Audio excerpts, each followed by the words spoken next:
one way to do it. So I've showed you the graph, I've showed you this process, and I will show you another process in a moment, but let's answer the question first. Find one, take away the probability found in C, take away the probability found in D, B and in C, and state its significance. So I'll tell you about significance first, all right? We've done the probability of 28 onwards, and we found that was 0.66. Yes. We've done the probability of 22 and less, and we found that was 0.05. And so if we're starting with 1, so the sum of all probabilities, take away that probability, take away that probability, we're left with this event. All right, so that's what it's going to mean. We've got 1, take 0.66, take 0.05, 0.29. Okay, and we say this is the probability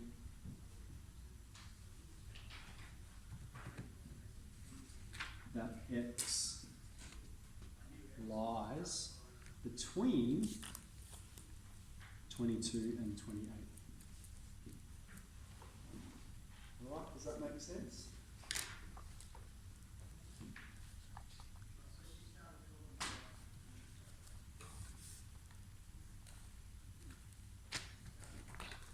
Does that make sense, Ethan? Yeah. Good. Yeah, okay? Yeah. Awesome. Yeah, so we said we calculated that probability, we calculated this probability. 1, take away that event, leaves us with this event, okay? Which is between 22 and 28. All right, but then it says to confirm it, okay? So I showed you this process in our calculator, I've showed you the graph, and we're going to show you one more. So now we go into run math. And we're going to press option. Can you remember? Option, stat, dist, normal, NCD. And it's going to pop up with norm CD. And the order you put it in is lower, upper, standard deviation, mean. So that means we're going to have, we're talking about between 22 and 28.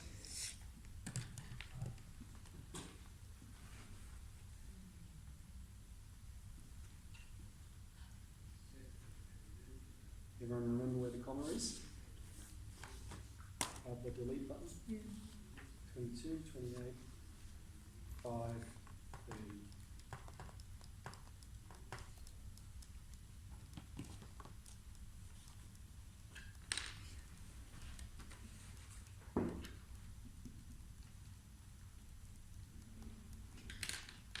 Ooh, look at that.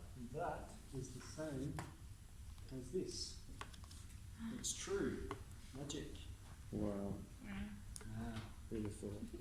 So, you can use any of these processes. I think this one is a bit faster to write out, isn't it? Okay? And with this one, there's less thinking involved. You don't have to remember what order the things go in, it tells you. So both have their benefits. So it's up to you whichever process you want to use. And you can even use your calculator as well.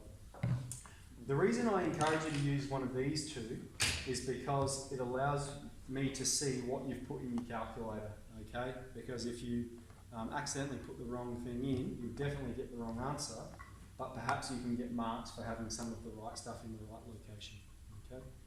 So yeah, this is a lot faster than writing out this.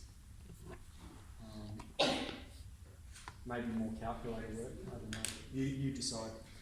So yeah, 3 processes, graph, from your statistics menu, and then in your run math. I think we're all pretty familiar with these questions and what they mean. I probably just need to emphasise that for normal distribution, like the probability of x being greater than 28 is the same as the probability of x being greater than or equal to 28. There is no difference between these two symbols when it comes to continuous variables.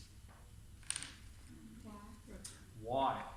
is because they're occurring on a spectrum. So I think I said the other day, let's say we've got an egg, you know, that weighs 30 grams. Well, technically it weighs 30.0000000, you know, 1 grams.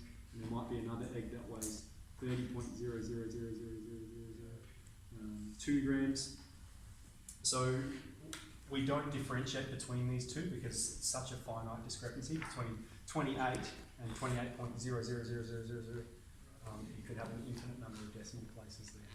Basically, there's no difference between these two numbers because you're zoomed in really, really close to them. That's what you do. Sorry, So that was awful. they're not significant, like the Yeah.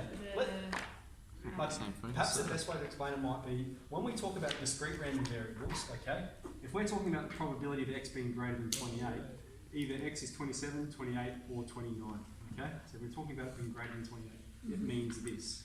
But when we're talking about continuous variables, we're talking about 28.0, 28.00, an infinite number of zeros, and then a 1. And then we've got 28.0, an infinite number of zeros, and then a 2. And so it's saying there's no significant difference between these two.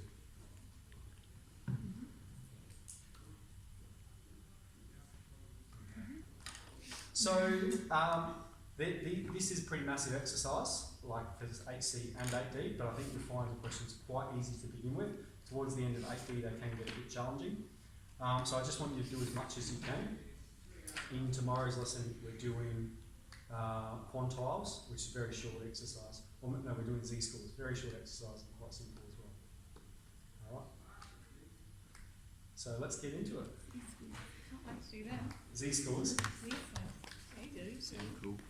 Thank you. Were you zooming in on me or something? Oh yeah, I can see the zeros at the top there. Oh,